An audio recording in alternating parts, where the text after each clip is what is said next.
ఈ ప్లేస్ ని చూస్తుంటే ఇది ఇంకా యాక్టివ్ గా ఉందనిపిస్తోంది సార్.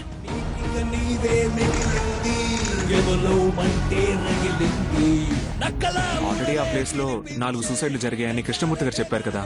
అవును. ఇన్వెస్టిగేట్ చేసిన వాళ్ళని అడిగితే మనకేమైనా తెలియచ్చు.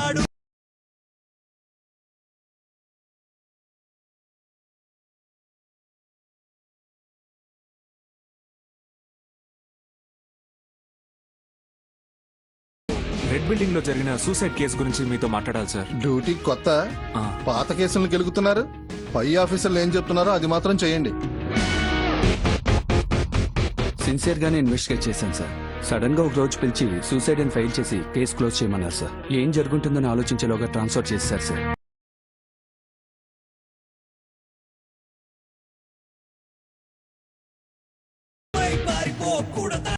ఒకసారి కొత్త ఇంటికి వచ్చి ఏ రూమ్ కేకలతో సెలెక్ట్ చేసి వెళ్ళరా. సరే వస్తున్నాను.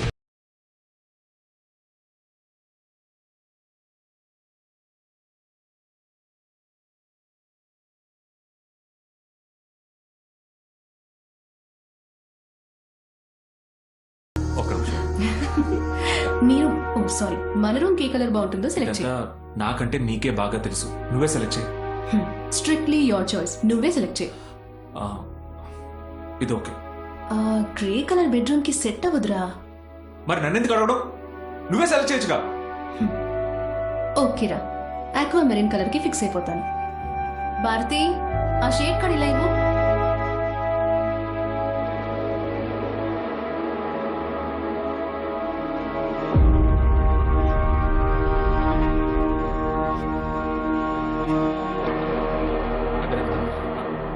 ఈ వాల్కి. అలాగే. And, sorry. ఈ బాక్స్. ఇది close చేసుకో. గత 5 ఏళ్లలో 6 ఇన్సిడెంట్స్ జరిగాయి.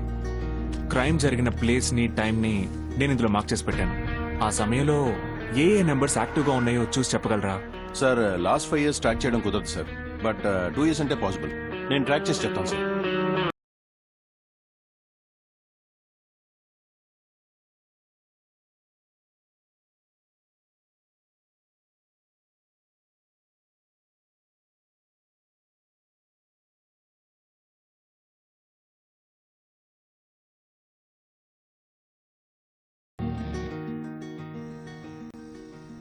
ఏంటి సుభాష్ ఇదంతా?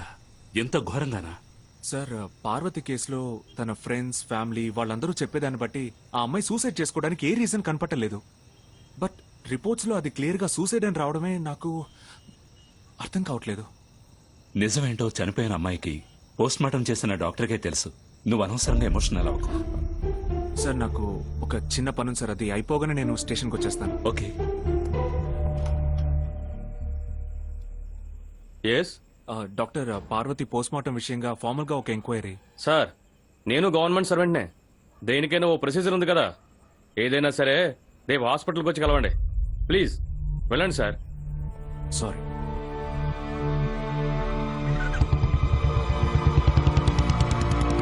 Hello,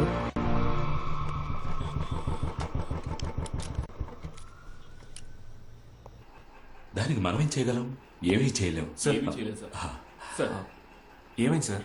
something important. Joint commissioner Sarangapani వచ్చారు. ఏదో ముఖ్యమైన విషయమే ఉంటుంది. సార్, సార్ సుభాష్, కొత్త ఎస్ఐ గుడ్ టైం బ్రాంచ్ వస్తా చంద్ర. Okay sir.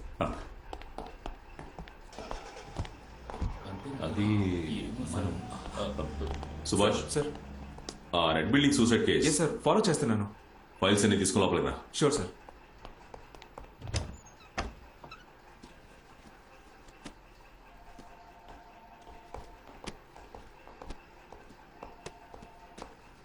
సార్,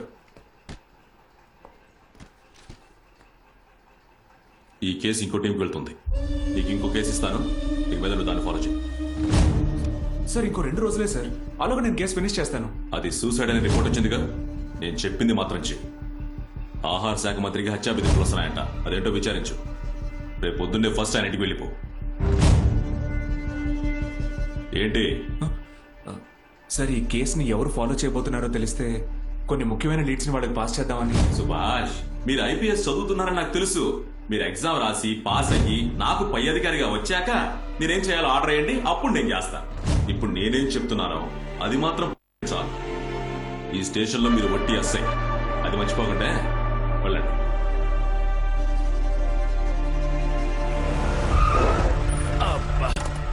సార్, ఆహార శాఖ మంత్రి ఇల్లు ఎంత పాలిష్ గా ఉందో చూసారా? బియ్యం మూట్ల మీద డబ్బుతో కట్టుంటాడు. అక్కడ కూర్చున్నారు చూసారా? అందరూ చెంచాగాళ్లే, కానీ కిరిగితే ఎంత బిల్డప్ ఇస్తారో చూడండి. గురుగారు ఎలా ఉన్నారు? ఏంటి ఈ మధ్య స్టేషన్ వైపే రావడం లేదు? అన్నింట్లో ఎవడో 10 రోజులుగా రాత్రులు గుడ్లు సురుతున్నాడు. అయ్యో, ఇల్లంతా ఒకటే వాసన సార్. వాడు మా చేతికి చిక్కకుండా తిరుగుతున్నాడు సార్. వాడిని పట్టుకోవడానికి మిమ్మల్ని రమ్మన్నాం సార్. ఏంటయ్యా వెళ్ళిపోతున్నారు? చెప్పండి గోపి. రెడ్ బిల్డింగ్ లో మీరిచ్చిన టైంలో ఒకే నంబర్ 5 సార్లు యాక్టివేట్ అయింది సార్. ఆ నంబర్ డీటెయిల్స్ మీకు మెసేజ్ చేశాను. ఓ థ్యాంక్ యూ. ఎవరు? బార్ బాలాజీయా? కార్లో గుడ్లు అమ్ముడుపోవటం నేను 2 టౌన్ క్రైమ్ బ్రాంచ్ ఎస్ఐని మాట్లాడుతున్నా. సందేహంగా ఉందా? రెడ్ బిల్డింగ్ మర్డర్ కేసు విషయంగా మీతో మాట్లాడాలి. రేస్ కోర్స్ గ్రౌండ్ ఇక్కడ will be here for 20 minutes.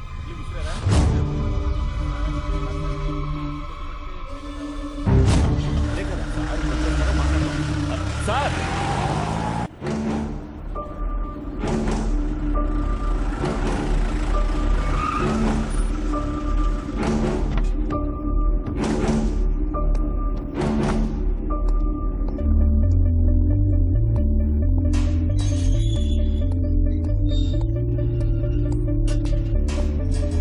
ఎవరు మీరు? ఏం కావాలి? అభిజిత్ రమ్మన్నారు.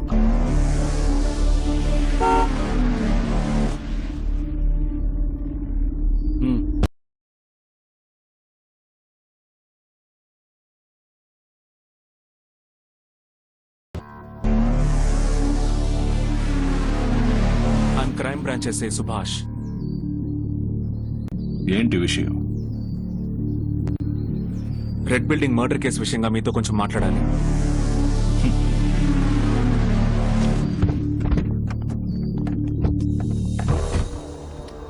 ఆ కేసుని నువ్వే డీల్ చేస్తున్నావా? దాన్ని డ్రాప్ చేయమని చెప్పాగా. మళ్ళీ ఎందుకు వచ్చావు? Okay okay, I got it. డబ్బు కావాలా? 3 పూట్ల ఫుడ్, ఒక సొంతిల్లు, పెళ్లి, పిల్లలు, ఇదే ఒక మామూలు మనిషి సంతోషం.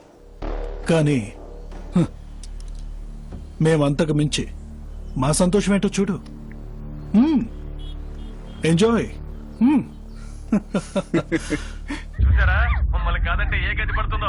తను ఓకే చెప్పుంటే తను అసలు టచ్ చేసేవాడమే కాదు, కానీ తను ఏడ్చి గోల చేసి చూసావా? అదే ఇంట్రెస్ట్. నెక్స్ట్ క్లిప్ చూడు, ఇంకా ఇంట్రెస్టింగ్ గా ఉంటుంది.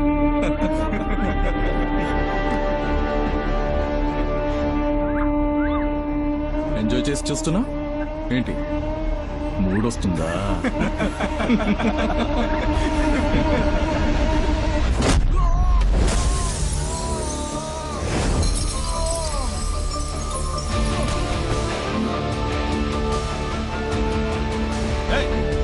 నువ్వేం చేస్తున్నావు నీకు అర్థం అవుతుందా? నేను ఎవరిని, మా నాన్న ఎవరో తెలుసా నీకు? ఎరా, ఈ డబ్బు గలలో పిల్లలు ఎవరికి వాళ్ళ అబ్బాయి ఎవరో తెలియదా? ఎప్పుడు చూసినా మా నాన్నెవరు మా నాన్నెవరని. థు. ఓ పంజే, సపోజ్ నువ్వు ఈ కేసు నుంచి రిలీజ్ అయితే నీ నెంబర్ ఇవ్వు, కనిపెడతాను. ఇప్పుడు మూసుకుని నాతో స్టేషన్కి రా.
ఏయ్.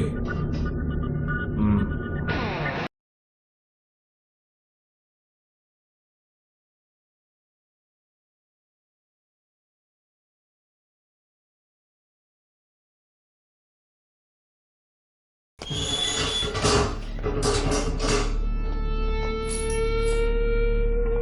రే నేను బయటికి వచ్చాక నిన్ను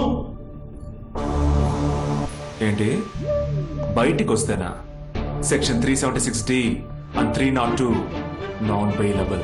అర్థం కాలా? 20 సంవత్సరాలు మీ చేత జైలు కూడా తినిపించకుండా వదిలిపెట్టాను. ఏంటి 20 సంవత్సరాలు జైల్లోనా 20 నిమిషాలు జస్ట్ 20 మినిట్స్ నీ వల్ల అయితే ఈ లాకప్ లో ఉంచి చూద్దాం.